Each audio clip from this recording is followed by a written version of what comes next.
repasar entonces qué tipos de alcoholes tenemos, cuáles son los que tienen importancia médica, para poder entender sus implicaciones en la salud en general, tanto en la salud individual como en la salud pública, y también poder identificar las características de las intoxicaciones por alcohol y sobre todo lo que más nos interesa, que manejen el abordaje general de un paciente intoxicado. ¿Sí? Entonces, si revisamos un poquito las estadísticas, vamos a ver que, por ejemplo, bueno, tenemos unas del 2017, después tenemos las del 2018, 19, y bueno, sí, evidentemente van a ver que hay una gran diferencia el 2020, y bueno, ha ido subiendo el 2021. Fíjense, si hablamos acá, estas franjas que tenemos rojo, amarillo y verde, nos muestran las intoxicaciones en Bolivia del año 2007, asociadas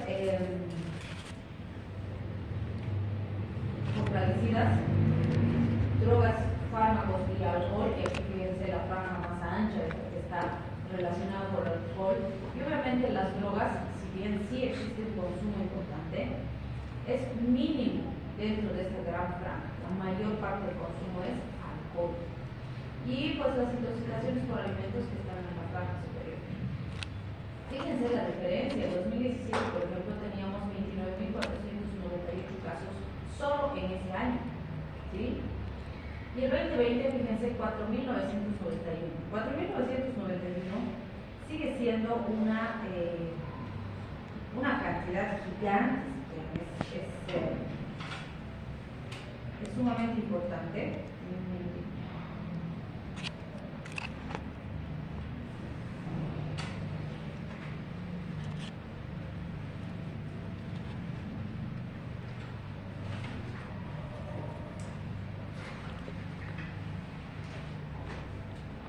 Entonces es muy importante considerar esto. ¿Qué creen que ha determinado esta gran modificación? La pandemia.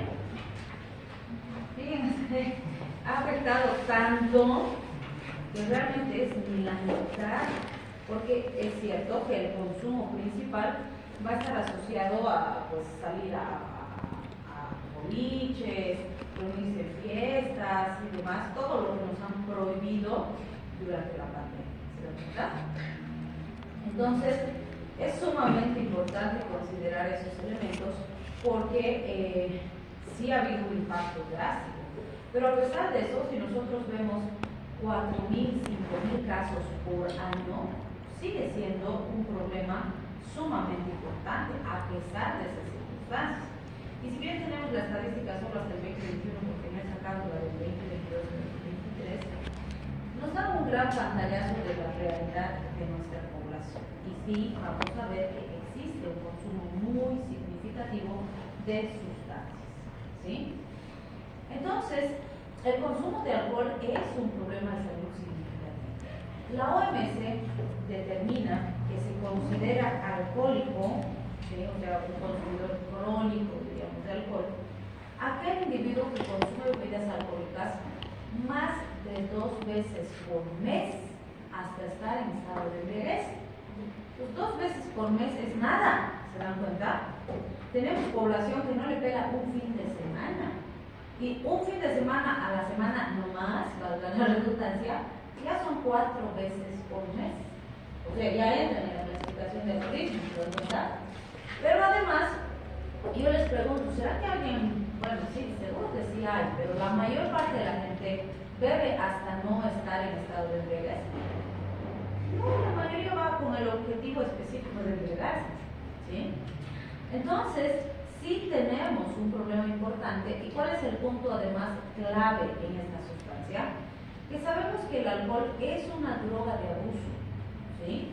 Pero es legal a nivel mundial y se dispensa de forma libre. Cierto, vamos a decir, la legislación dice que no se debe vender bebidas alcohólicas a menores de 18 años y no sé qué. Pero yo les aseguro que si ustedes mandan a su sobrino que tiene 10 años a la tienda porque les compra un par de cervezas, le venden. ¿Sí? Tal vez si va a comprar a la licorería, ahí no le van a querer vender probablemente, pero las tiendas dispersan, ¿no? Y las las tiendas que están surtiditas desde la pandemia, tienen vinos, tienen rones, tienen cerveza, tienen de todo.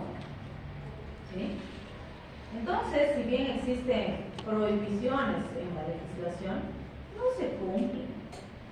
Entonces, sí es un problema muy significativo y va a seguir siendo porque van a seguir consumiendo, porque ningún país se aventuraría en esta época actual a ponerle sanciones o multas al consumo de alcohol, porque sí había ciertas épocas en la historia donde era prohibido, ¿no?, consumir bebidas alcohólicas o dispensarlas o venderlas, pero hace muchísimo. Y ningún país va a pretender hacer eso porque incluso tenemos países que pagan su educación con el impuesto al alcohol. Entonces no van a dejar de dispensar. ¿Sí?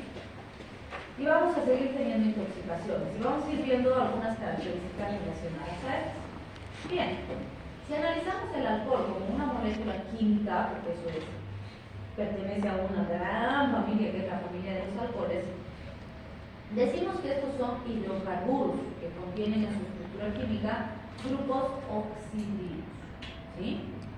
Estos hidrocarburos, como el etanol, que es el que ha sido diseñado para el consumo humano, se encuentran en gran cantidad de productos, como vamos a ver más adelante, pero resulta que el etanol es el alcohol que se puede consumir. Este es el que está diseñado para que los individuos lo puedan consumir.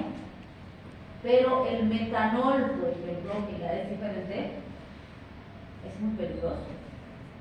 Y el etilenglicol, que también es otro tipo de alcohol, es terriblemente peligroso. Y si bien son sustancias que, entre comillas, no han sido diseñadas y no se deberían consumir, se consumen. ¿Sí? Entonces vamos a ir viendo sus características. Si hablamos del etanol específicamente, es una sustancia transparente, volátil, con un sabor quemante, que es muy perceptible esto al gusto, podríamos decir.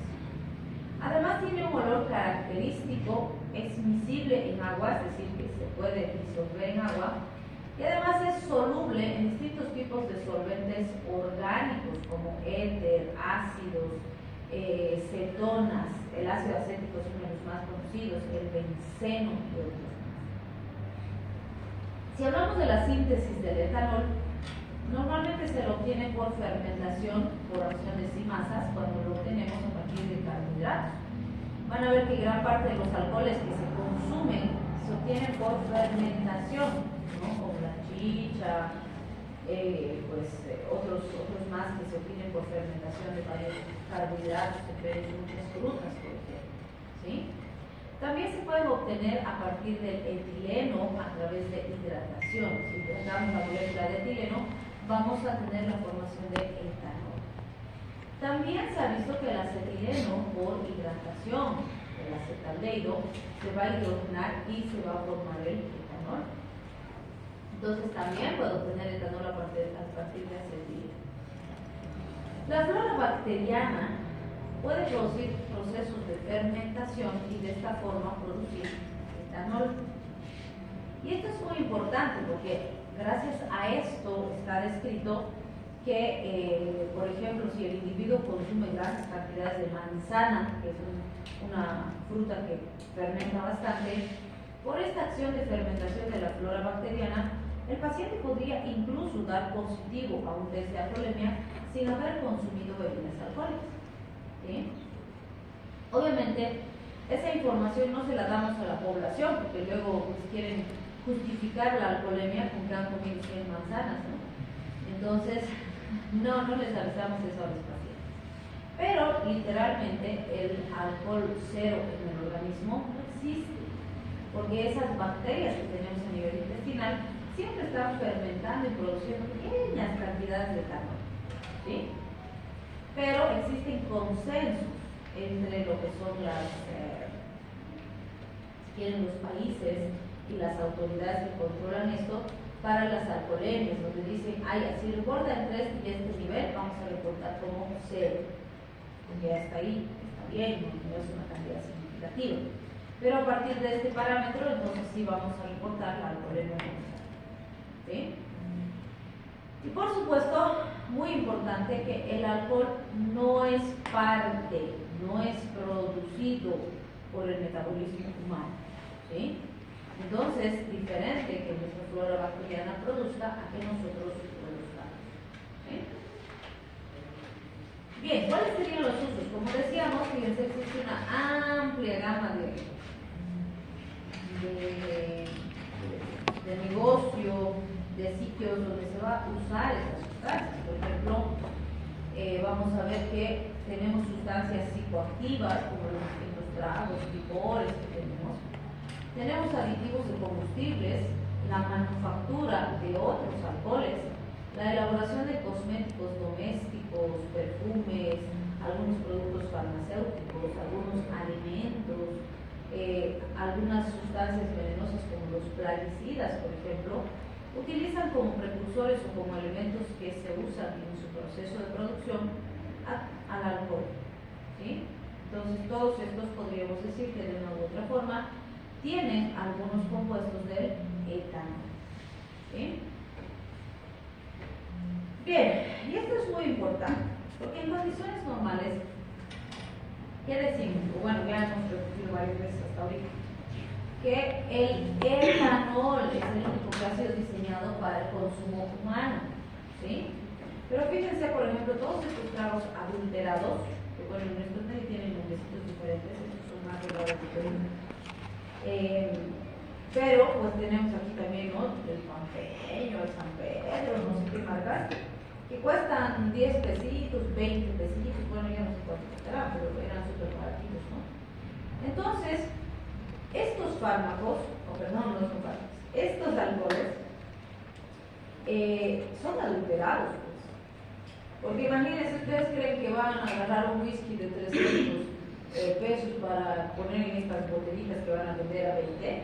Imposible, ¿sí? Sería iluso pretender algo así. Entonces, estos alcoholes baratos están adulterados. En muchos lo que le ponen es alcohol de quemar, ¿sí? El alcohol caimán, que le decimos aquí, porque la lata rosada tiene su viejito caimán, ¿no? Entonces, este alcohol tiene metanol. Entonces es súper dañino para la salud del paciente. Pero eso es lo que contienen estos tragos que están adulterados, ¿sí? ¿Y consume nuestra población esos tragos? Claro, por supuesto que consume, ¿sí? Pero además tenemos consumo de varias, si quieren, varias otras situaciones en las que se consume metanol que no se debe. Uno, puede ser sin consentimiento del paciente. ¿Cómo consumiría un paciente sin su consentimiento metanol?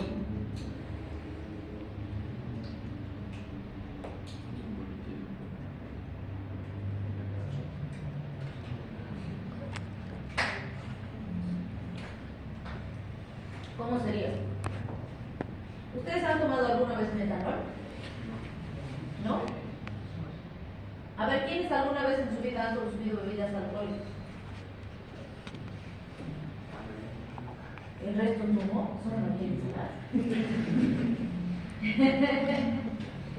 Entonces, todos los que alguna vez han consumido bebidas alcohólicas, ¿cómo saben que era etanol y que no era metanol?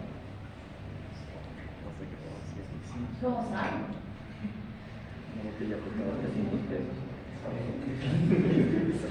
Era Blue Level, ¿no?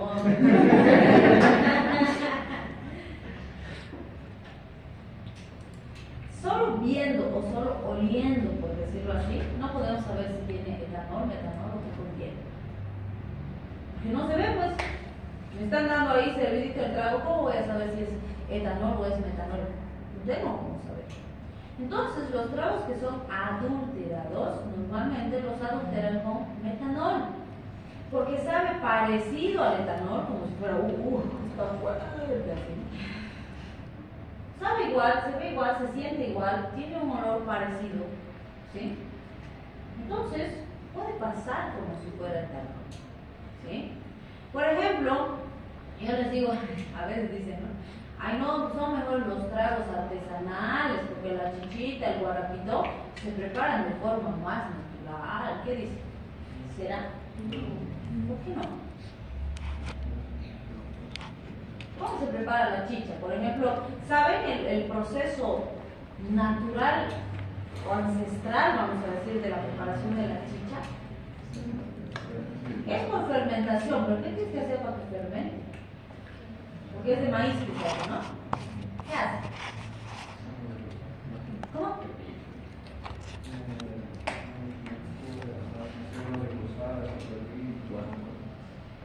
Pero antes de hacer reposar, ¿qué tienes que hacer?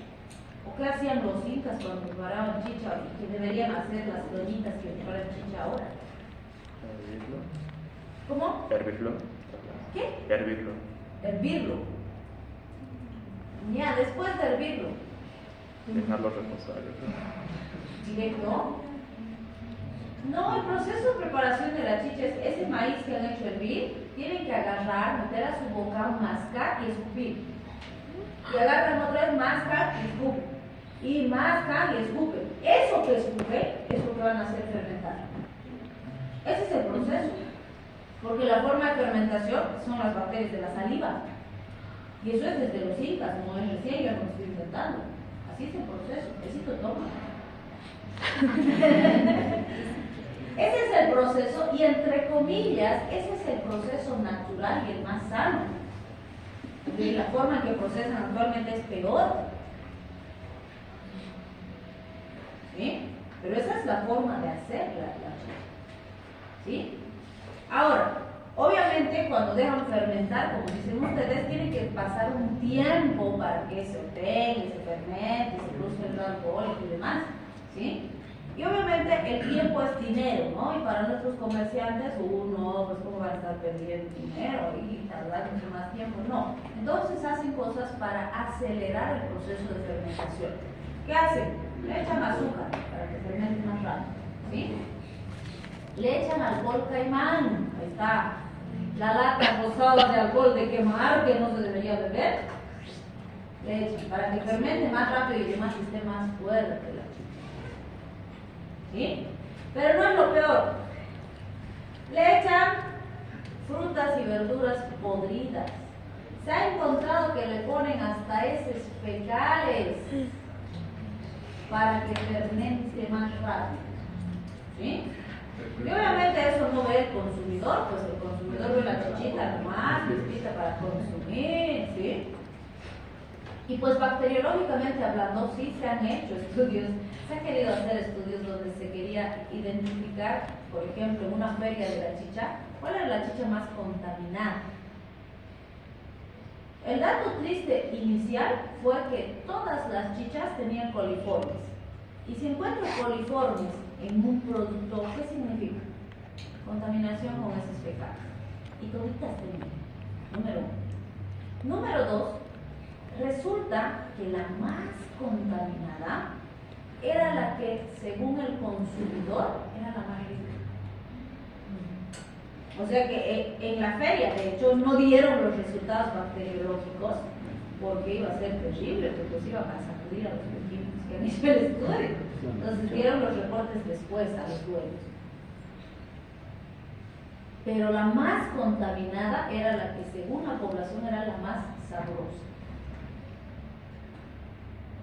¿Se dan cuenta? Y ahí, obviamente, los que tienen contaminación por metanol, porque se han mezclado con alcohol caimán o alcohol de quemar, son terriblemente dañinas. El metanol le encanta el nervio óptico. Uno de sus daños principales va a ser la ceguera en el paciente. ¿Sí? Y no es que toma hoy día y mañana va a estar ciego, no. Poquito a poco va a ir destruyendo los ojos, pero más rápido que con el etanol. ¿Sí? Además, todavía tenemos en nuestro medio, en nuestra población, de mineros. ¿Sí? Los mineritos para entrar a trabajar a la mina, ¿qué se llevan? Su coca, ¿qué más? Su cigarro, ¿qué más? ¿Ya han visto qué alcohol manejan? El alcohol medicinal ese que tiene tapita roja, eso se lleva y eso toman, te absorbo. Claro, les quita el frío, les quita el miedo, sí, seguro que sí. ¿Por qué les digo el miedo? Porque aunque está legalmente prohibido que trabajen los niños, todavía tenemos mineritos niños. Tenemos. Mentira que no tenemos. hay hasta documentales que han hecho extranjeros, ¿no? Que han venido a nuestro país. Porque ese niño de 10, 12 añitos es el sustento de su familia, que tiene 10 hermanitos que son más chiquitos que él. Y esa guaguita que entra y todos los días masca coca y toma alcohol metílico, imagínense qué esperanza de vida tiene. Ni la mitad del resto de la población. ¿Sí? Entonces sí, todavía tenemos ese tipo de consumo también en nuestro medio. ¿Sí? Y bueno, ahí vamos a ponerle de llamita.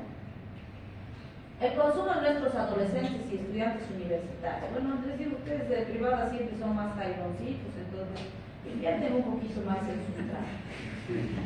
Nuestros sansimonianos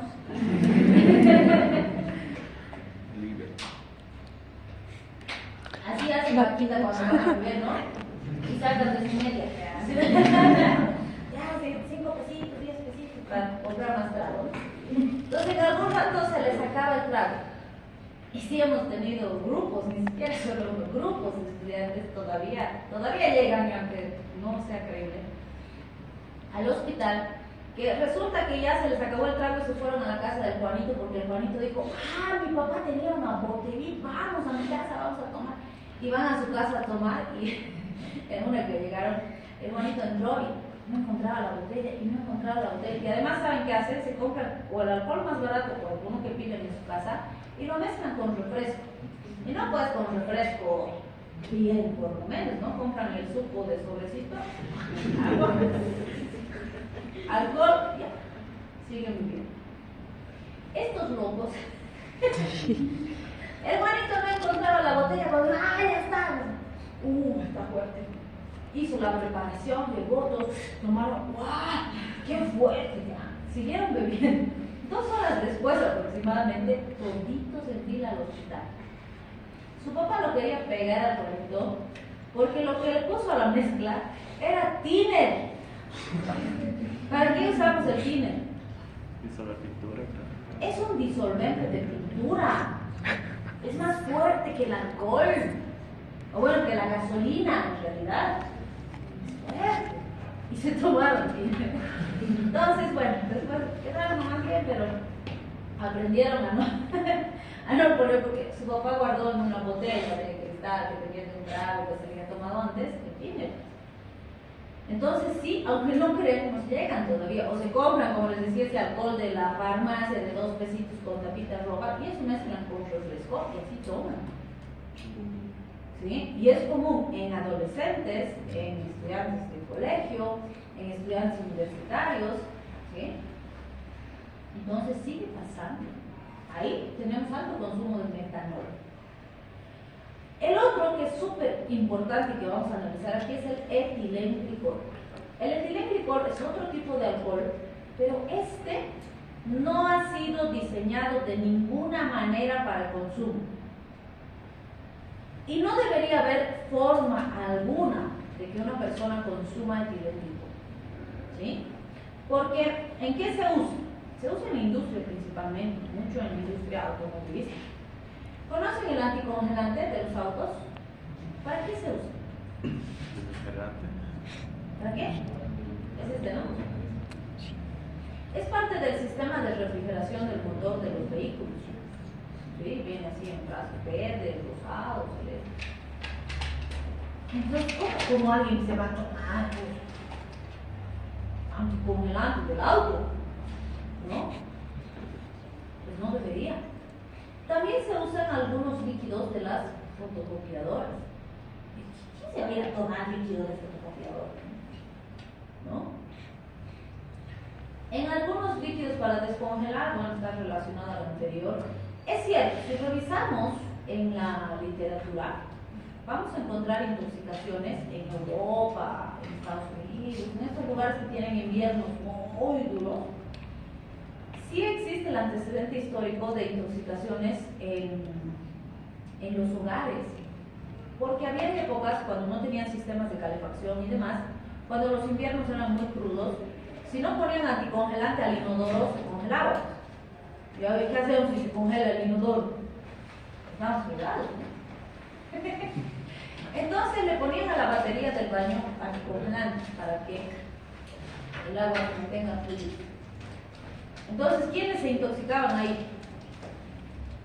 ¿Quién toma agua de inodoro? Los perritos, ¿sí? Pero también los niños pequeños. Si no los vigilan a los chiquis, se toman agua de inodoro, así que les tienen que vigilar, ¿cierto? Hay hasta memes, ¿no? Y de que está el chiqui llevando agüita a dar a todos días del inodoro. Sí se toma. Y el etilenglicol, a diferencia de estos otros dos alcoholes, tiene dos características que hacen que sea una sustancia altamente peligrosa y que hacía que tanto los animalitos como los niños sean víctimas de toxicidad. Primero, no tiene olor, a diferencia de los otros alcoholes que tienen un olor así penetrante, el etilenglicol no tiene, ¿sí? Segundo, súper importante, sabe dulce. Entonces el perrito, dulce la agüita, ¿no? Entonces sigue tomando. El chiqui también, ¿no? Dulcecita el agua, entonces ahí se intoxicaba. Pero fuera de eso, pues no había otra forma en que se consuma etilenglicol. Y hace algunos años, bueno, ni siquiera poquito, más de 10, más de 15 años. Ay, eso ahorita que hace. A ver. Casos criminales de homicidios asociados al etilenglicol. ¿Sí? Y obviamente no es fácil porque normalmente no hacemos identificación de etilenglicol en sangre del paciente hospitalizado, ¿no? Son estudios toxicológicos súper especiales que solo se hace cuando hay sospecha, no se hace. Y no hay ninguna otra forma en hemograma, en perfil hepático, perfil renal, las pruebas convencionales que hacemos donde identifiquemos etilenglicol en el paciente, ¿sí?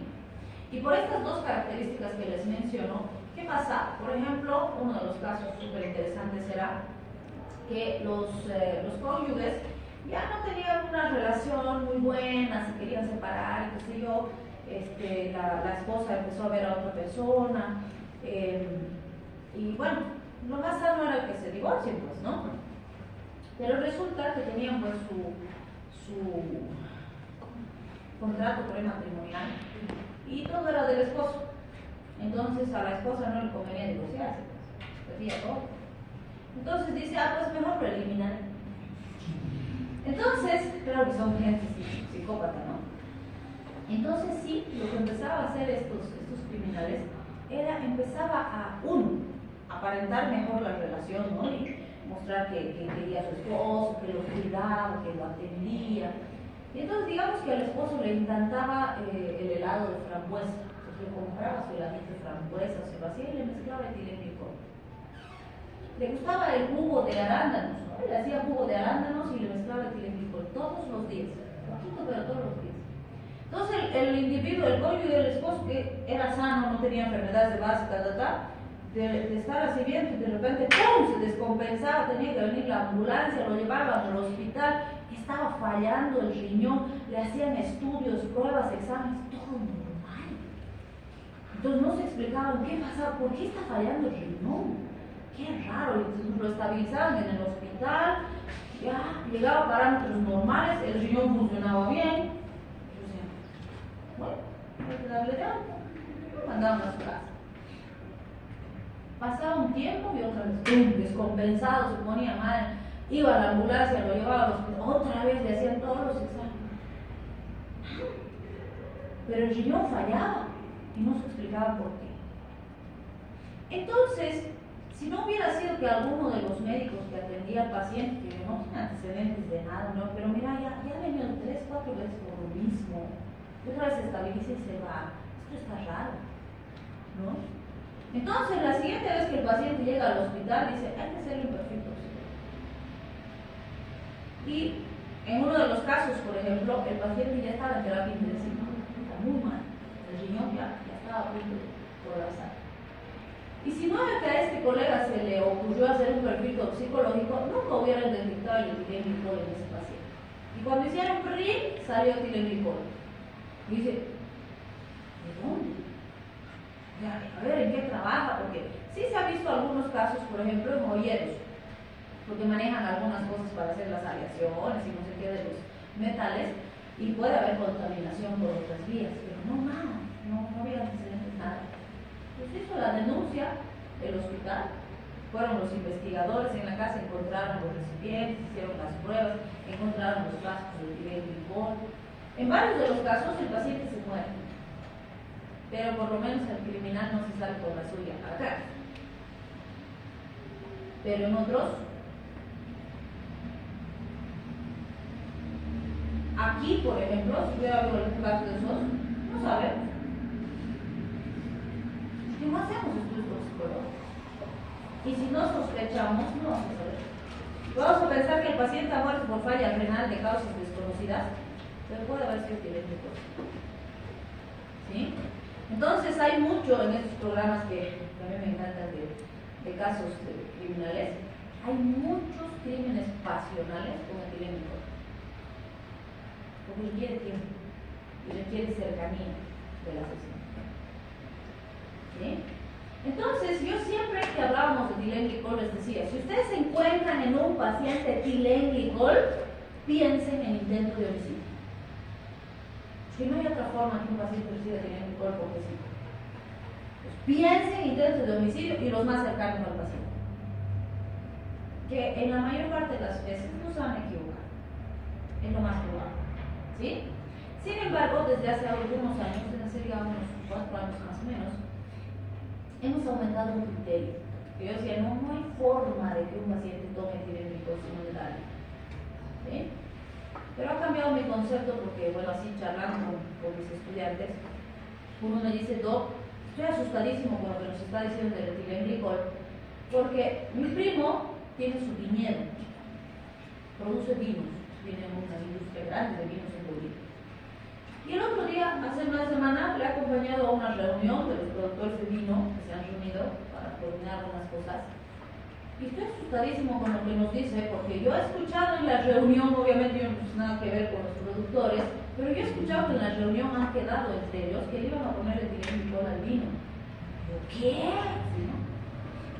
Y me dice, sí, porque resulta que por el clima, que el niño, que la niña, que no sé qué, las uvas están amargas y todos están con sus producciones de vino no muy agradables. Entonces han dicho, para mejorar el sabor, le vamos a mezclar etilenglicol. Yo, ¿en serio? Y no ha sido uno, han sido 2 o 3 personas. Pues no sabemos. Puede ser que algún paciente que nos llega con una intoxicación alcohólica muy fuerte, que no reacciona, que nos hace falla renal, es porque estaba mezclado el etilenglicol. No sabemos. Si están mezclando, yo me quedo con esa incógnita desde mi dosis. He dicho, ok, podrá ser. Con todo lo que vemos de la gente inescrupulosa en nuestro medio, puede ser. Pero realmente ese es un crimen contra la salud pública. ¿Sí? Y el otro punto es que, entradita la pandemia, mis estudiantes de Brasil me escribían, no, hay un caso súper interesante que te va a interesar aquí en Brasil, que no sé qué. Pasó que de repente se enfermaron, por decir, era como si hubieran enfermado 10 pacientes en Cochabamba, 5 pacientes en Santa Cruz y 6 pacientes en La Paz, al mismo tiempo. Las mismas características clínicas, los signos, síntomas parecidos, y nadie sabía qué tenían. Estaban locos porque decían enfermedad desconocida, enfermedad rara, no sabían, incluso se murieron algunos pacientes, ¿no? Cuando empezaron a investigar, porque obviamente si ha pasado en Cochabamba, en Santa Cruz, en La Paz, es lejos, ni siquiera han estado en contacto, no se conocían los pacientes. Entonces han empezado a ver en qué elemento podría haber coincidencia en los 3 grupos. Y han encontrado que toditos habían consumido cerveza de la misma marca y del mismo lote. O sea, de la misma empresa que distribuye a todo el país, ¿no? El mismo lote. Y cuando analizaron la cerveza, tenían dietilenglicol. Entonces ahí mis alumnos me dijeron, no, aquí el dietilenglicol es igual que el etilenglicol. Tú sabes.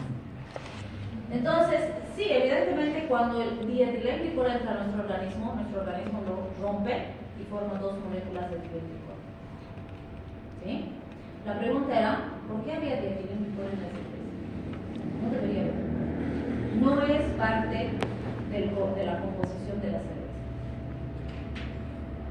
Y bueno, estaban en un proceso fuerte, porque obviamente como se murieron personas, las otras ya se estaban manejando, que se yo, algunos iban a quedar con alteraciones renales y otro tipo de lesiones, pero se estaba procesando la empresa, que las cerveceras son gigantes.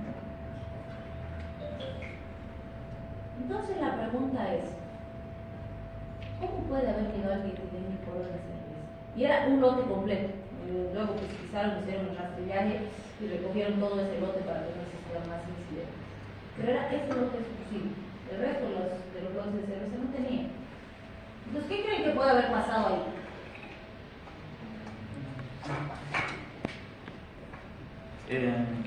Creo que en tiempo dice que fue accidente. Con seguridad, la empresa va a argumentar que ha habido algún accidente y ha pasado sus sistemas de control de calidad, ¿no? Entonces yo aquí a un amigo que trabaja justo en la CBN le pregunto, ¿cómo en el proceso de la elaboración de la cerveza, dónde se puede contaminar con dietilenglicol? Y él me dice, bueno, para producir la cerveza subimos y bajamos la temperatura, porque así hacen que se fermente, ¿no? Y me dice, tenemos hilos gigantes, así, enormes, que tienen litros y litros de cerveza. Y la cerveza ahí sufre este proceso porque obviamente tienen sistemas que rodean estos cilindros y esos sistemas hacen que se caliente, que se enfríe, que se caliente, que se enfríe. Entonces me dice, del compartimiento en el que está la cerveza hay otro compartimiento donde hay dietilenglicol y se usa como parte del sistema de refrigeración de la cerveza y nos ayuda a mantener esos cambios térmicos. Entonces me dice, sabemos que el dietilenglicol es tóxico y es peligroso. Entonces todas las fábricas de cerveza tienen sistemas de alarma que si detectan que ha habido un derrame de dietilenglicol, ¡pum!, se activan y si se tienen que botar 1000 litros de cerveza, se botan porque saben que es peligroso para la salud. Yo le digo, entonces falla de la empresa, probablemente. Pues tiene que haber sido ahí la contaminación. De otra forma, no ha tenido que ser algún accidente así. ¿Se dan cuenta? Entonces, a partir de estos últimos años, pues digo, ya, podría ser que no sea intento de homicidio, pero es en el porcentaje más bajo. ¿Sí? Muy bien. El consumo de alcohol, decimos, es un problema de salud pública, porque no afecta solo al individuo consumidor. Y esto en realidad se aplica a todas las drogas. Ninguna droga es que el individuo solito se va a drogar y él solito se va a fregar. No, afecta a todo su entorno. Y el alcohol es una de las más complejas. ¿Sí? Porque, primero, es una causa de mortalidad altísima. Sí se muere la gente por intoxicación aguda por alcohol, intoxicación crónica por alcohol. ¿Sí? Segundo, tiene consecuencias médicas agudas y crónicas. No es nomás, ay sí, el hígadito nomás va a sufrir. No, van a ver que afecta absolutamente a todos los órganos y sistemas. Es una de las principales causas relacionadas a los accidentes de tránsito y a violencia. Violencia social, violencia intrafamiliar, violencia de género, violencia de todo tipo, en general está ligada al consumo de alcohol. ¿Sí? Entonces no afecta, vuelvo a insistir, solo al individuo que consume, sino a todo el entorno. Y muchas veces quien paga los platos rotos no es el consumidor, es el entorno. ¿Sí? Si viene un ebrio irresponsable que ha ido a beber con su vehículo y atropella a mi pacientita embarazadita que estaba yendo a comprar pancito a la tienda y la mata y mata a su bebé, ¿quién ha pagado las consecuencias de ese alcohol? La mamá y el bebé. ¿Tenían algo que ver con su pinche control? No, nada. Y sí tenemos un montón de casos así. ¿Sí?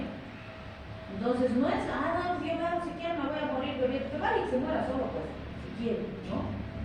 Pero que no esté poniendo en riesgo al resto de la población. Quiere beber hasta morir, que vaya pues a los... ¿Han visto esa película de Cementerio de Elefantes? Es real, en nuestro medio existe. Y sí tenemos alcohólicos que van a morirse así a sus cuartitos y pagan y les dejan ahí, les proveen alcohol hasta que se mueren. Aunque suene crudo, ellos son más responsables que estos y generan accidentes. Es gente más consciente, vamos a decir. Pero es un problema grave, ¿sí? Bien. Si hablamos de las características cinéticas del etanol, que vamos a empezar con decimos, es una molécula pequeñita, es débilmente polar, soluble en agua y líquidos, y tiene un volumen de distribución cercano al agua, ¿sí? ¿Qué elementos importantes? La absorción es fácil y rápida, pues el recto, ¿no? Y ¡pum! Creo que ya lo he subido, dice, ¿no? Pues sí, claro que sí, se absorbe súper rápido. Se absorbe por difusión pasiva hasta el 90%, entre 30 a 60 minutos. Lo que no quiere decir que después de 30 minutos recién el paciente va a empezar a sentir efectos. No. Desde los primeros minutos ya va a empezar a sentir los efectos y a medida que el tiempo pase los efectos van a ir incrementando de forma significativa.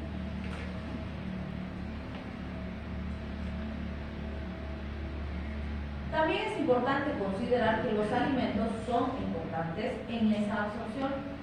¿Han escuchado el dicho de, oye, si sales a beber tienes que comer? ¿Por qué?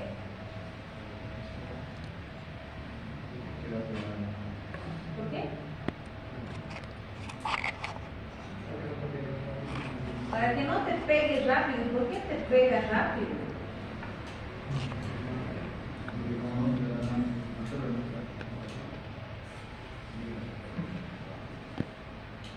Sí resulta que la presencia de alimento en la luz gástrica retrasa la absorción. No es que no va a absorberse, sí se va a absorber, pero se va a retrasar. En vez de absorberse en 30 o 60 minutos la totalidad, va a tardar de 4 a 6 horas en absorberse. Entonces, poquito a poco va a ir ingresando y eso va a hacer que tu estado de embriaguez no sea pues tan rápido, ¿sí?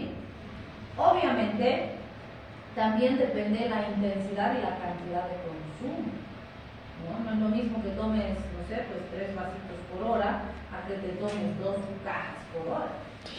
Entonces, es muy importante también eso. Otro punto importante es el vaciamiento gástrico. Si el vaciamiento gástrico está acelerado, ¿te embriagarás más rápido o más lento?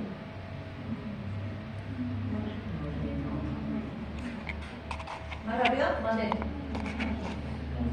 ¿Más rápido? ¿Por qué será?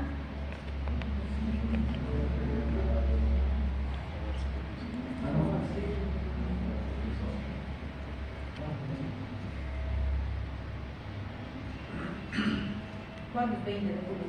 ¿El sábado? Mañana tiene examen, ¿no?